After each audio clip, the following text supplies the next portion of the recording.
Aileen, a total of 4 people were hit by gunfire, 1 of them killed. All that remains are these chalk marks left on the sidewalks. Just to put this in perspective for you, for every $100 spent at local businesses, 70 of that returns back into the local economy through taxes, payrolls, and other expenditures. If you look at this house right here, it was actually knocked off of its foundation, and this is a really common occurrence and common sight around most of Harveyville. That's when the mother picked up her phone and dialed 911. Paramedics found the child unresponsive with bruises all over his body. Police are still investigating after gunfire broke out, killing 1. And people are saying his act of heroism is a true Christmas miracle. And the SUV that the girls were riding in came down this embankment and slammed into the side of this tree where the bark is now shaved off.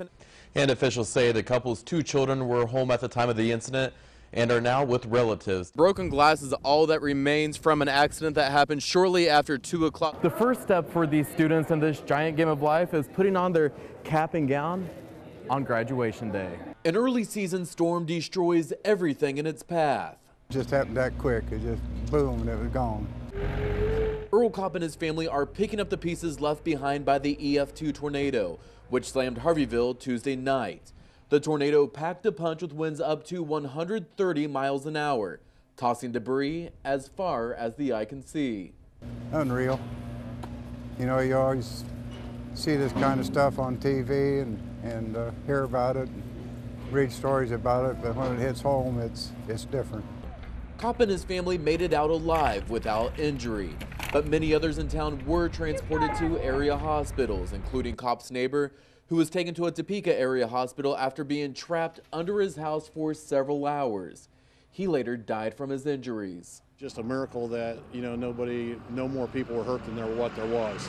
A miracle to say the least. People in this town had absolutely no warning, since the National Weather Service did not issue a tornado warning, later saying the storm produced a tornado so quickly it was only on the ground for a couple of minutes. You go from street to street and one house is not hit, and you go around the corner and everything's hit and it looks like a major war zone.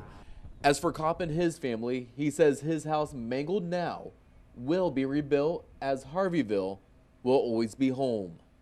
We were fortunate. There's others that weren't so fortunate. Matt Horn covering the travel concerns along I-70. The wind's still blowing and the snow is still falling. It's been a really blustery day across parts of north central and western Kansas. The snow has caused quite a few traffic delays along the interstate as there have been slide-offs.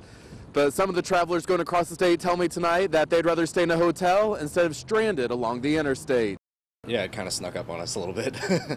Travelers trying to navigate I-70 across Kansas are forced to call it a night as a massive winter storm wallops the state. Kind of hit like basically to the wall, dramatically came, all the snow and stuff, so had to slow down a bit. And the conditions on I-70 continue to deteriorate. An example, this 18-wheeler jackknifed just east of Hayes. It's a reminder to travelers that big vehicles or four-wheel drive doesn't make you immune from sliding off the road. Yeah, we have in 4 high right now just to play it safe. We're still sliding any chance we got. we saw a few cars off the road, but we didn't see them slide. But everything from tiny cars to big four-wheel drive trucks. So it's icy and dangerous out there. Hotels say they have been near capacity as travelers are looking to stay safe and to wait out the storm. Just play it safe. If you think you need to stop, then stop. Don't keep pushing it. And if you do have to go out there tonight, make sure you give yourself some extra time to stay safe. This looks like it has the makings of a disaster. 6 p.m. Sunday evening, calls flood Ellsworth Dispatch. Early callers reporting downtown was engulfed in flames. Just crazy to know that this is going on, and just something that doesn't happen here. Responders from 4 counties fought the fire for hours as people watched their quaint downtown burn, leaving many people and businesses homeless. It's our town. We just remodeled the whole entire downtown, like not even a year ago. And just to see all that hard work go down, it's devastating. The fire taking only minutes to destroy an entire building, a building that has been a staple of this community for more than 100 years. So this is quite a blow to the community. The back of the building collapsed, the roof gone.